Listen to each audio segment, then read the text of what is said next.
Janasena party పురుడు పోసుకున్న తెలంగాణ రాష్ట్రంలో పార్టీ కార్యకలాపాలు నిర్వహించే పరిస్థితి, తెగువ, ధైర్యం లేదు. ఎన్డీఏ కూటమి సారథి బీజేపీ బలంగా ఉన్న ఆ రాష్ట్రంలో కనీసం భాగస్వామ్య పార్టీకి ఉండాల్సినటువంటి నామమాత్రపు గుర్తింపు కూడా వారికి లేదు.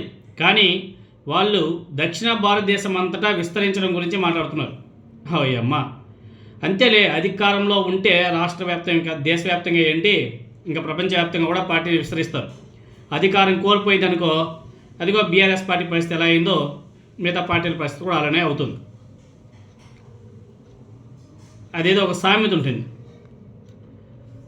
తాదూరను సందు లేదు కానీ మెడకో డోలు అన్నట్టుగా అధికారంలో ఉన్నటువంటి ఆంధ్రప్రదేశ్ రాష్ట్రంలోనైనా పూర్తి స్థాయి బలోపేతం కావడం గురించి వారు ఎంత శ్రద్ధ పెడుతున్నారో మీకు అందరికీ కూడా తెలిసిందే. అధికారంలో ఉండి పార్టీ బలోపేతం చేయలేని పరిస్థితి. సౌత్ ఇండియా మొత్తం పార్టీ విస్తరించాలని చెప్పేసి అనడం ప్రజలందరూ కూడా నవ్వుకుంటున్నారు.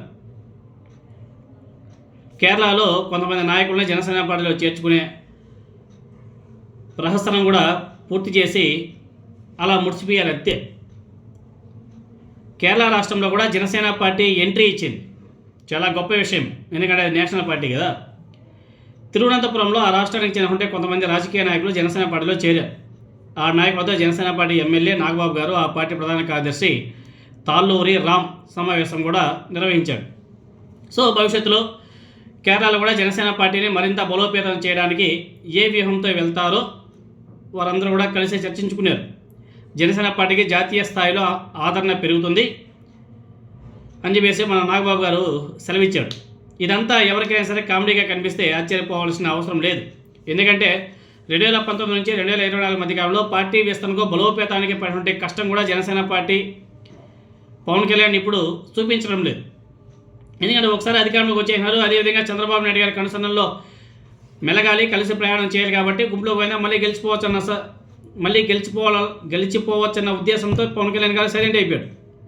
ఒకసారి డిప్యూటీ ముఖ్యమంత్రి పదవి దక్కిన తర్వాత అధికారాన్ని అనుభవిస్తున్న క్రమంలో ఆయన సాటిస్ఫై అయిపోయినట్టుగా కనిపిస్తుంది. సో మెంబర్షిప్ డ్రైవ్ లాంటి కామెడీ అప్పుడప్పుడు వినిపిస్తూ ఉంటాయి. వాటికి కూడా తెలుగుదేశం పార్టీ పక్క నుంచి ఫండ్స్ కూడా రిలీజ్ చేస్తూ ఉంటుంది. కానీ పార్టీ బలం పెంచుకునే ప్రయత్నాలు పెద్ద గుణసున్నా అని చెప్పేసి కూడా చెప్పుకోవాలి. ఎక్కడికైనా అటువంటి కార్యక్రమాలు ఏవి కూడా కనిపించట్లేదు. అదేవిధంగా 21 సీట్లు గెలిచినటువంటి జనసేన పార్టీ వచ్చే ఎన్నికల్లో కనీసం మరో 2-3 సీట్లు పెంచుకునే స్థాయి బలమైన సంతరించుకుందా అంటే అది పెద్ద క్వశ్చన్ మార్కే. అదే క్రమంలో తెలంగాణలో ఆ పార్టీ తన అస్తిత్వాన్ని ప్రదర్శించలేకపోతుంది. పురుడు పోసుకున్నటువంటి పార్టీ అక్కడే తెలంగాణలోనే. అక్కడ అసలు ఆ పార్టీ గుర్తింపేలే. కొన్ని మున్సిపాలిటీ వార్డులను మాత్రం జనసేన గెలిచేట్టుగా ఉంది మొన్న ఎన్నికల్లో, ఏదో 1-2. అయితే ఈ పార్టీ ఎన్డీఏలో భాగస్వామి అయినప్పటికీ తెలంగాణ బీజేపీ ఆ పార్టీని ఏ మేరకు కూడా గుర్తించడం లేదు. అసలు జనసేన పార్టీని పట్టించుకోవడం లేదు. అలాగే కీలక ఎన్నికల్లో జనసేన పార్టీ రంగంలోకి దిగడం లేదు. కనీసం తెలంగాణ వ్యవహారాల మీద ఒక రాజకీయ పార్టీగా చురుగ్గా తమ గలం కూడా వినిపించడం లేదు. ఎందుకంటే తెలుగు రాష్ట్రం, 2 తెలుగు రాష్ట్రాలు, ఒక రాష్ట్రంలో చంద్రబాబు నాయుడు గారితో కలిసి ప్రయాణం చేస్తాడు, ఇంకొక తెలుగు రాష్ట్రంలో అసలు ఆనవాలే కనిపించట్లేదు.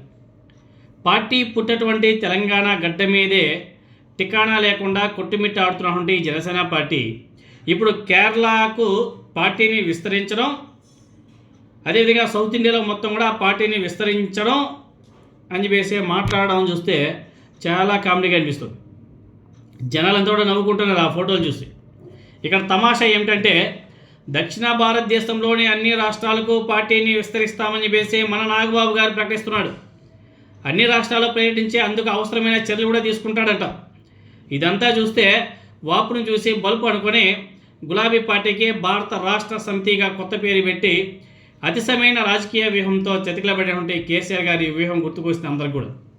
జనసేన పార్టీ దాంట్లో ఒక 0.01% అన్న ఉంటుందా? బీఆర్ఎస్ అనే పార్టీ అది 2 సార్లు అధికారం చేపట్టి 3వ టర్మ్లో దగ్గరకు వచ్చే 5% ఓట్ చేతున్న ఏమో ఓడిపోయినట్టుగా ఉంది. అంత పెద్ద పార్టీ నేషనల్ పార్టీగా ప్రకటించుకొని బోర్లా పడ్డారు. ఇక్కడ ఏమిలే, అతిలే, దిక్కులే. టికానా కూడా లే. వీళ్ళు సౌత్ ఇండియా మొత్తం వ్యాపింపజేస్తారంట, జాతీయ పార్టీగా ప్రకటించుకున్నారంట. జాతీయ పార్టీ ఎందుకు ఇంటర్నేషనల్ పార్టీగా ప్రకటించుకోండి, ఒక మంచి పని. ఆ ఇంటర్నేషనల్గా గుర్తింపు తెచ్చిన తర్వాత ఇంటర్నేషనల్ పార్టీ జనసేన పార్టీకి అధ్యక్షుడిగా నాగబాబు గారిని పెట్టాలి.